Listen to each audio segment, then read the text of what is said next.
রাজ্যের কৃষকদের জীবনযাত্রার মান উন্নয়নের জন্য বিভিন্ন রকমের কর্মসূচি হাতে নিচ্ছে রাজ্য সরকার। বিভিন্ন জায়গায় প্রশিক্ষণ শিবিরের আয়োজন করা হচ্ছে।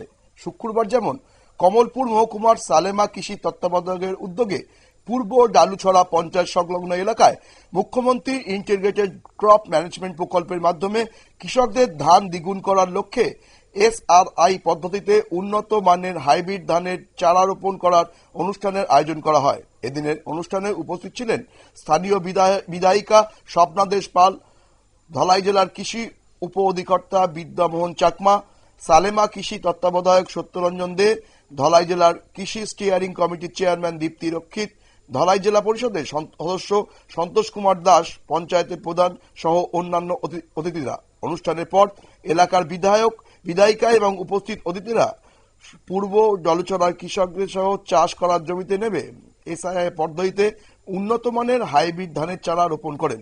উন্নত ধানের হাইব্রিড ধানের চারা রোপণ করার পর এলাকার বিধায়িকা স্বপ্নাদেশ পাল কি জানালেন শুনে নেব সেই তার বক্তব্য। সালামা কৃষি দপ্তরের যিনি আধিকারিক, ওনার উদ্যোগে আজকে সালামা পূর্বডলুছড়া পঞ্চায়েতে যাতে SRI পদ্ধতিতে যে ধান রয়েছে হাইব্রিড ধান, সেই ধানের চারা আজকে আমরা রোপণ করলাম।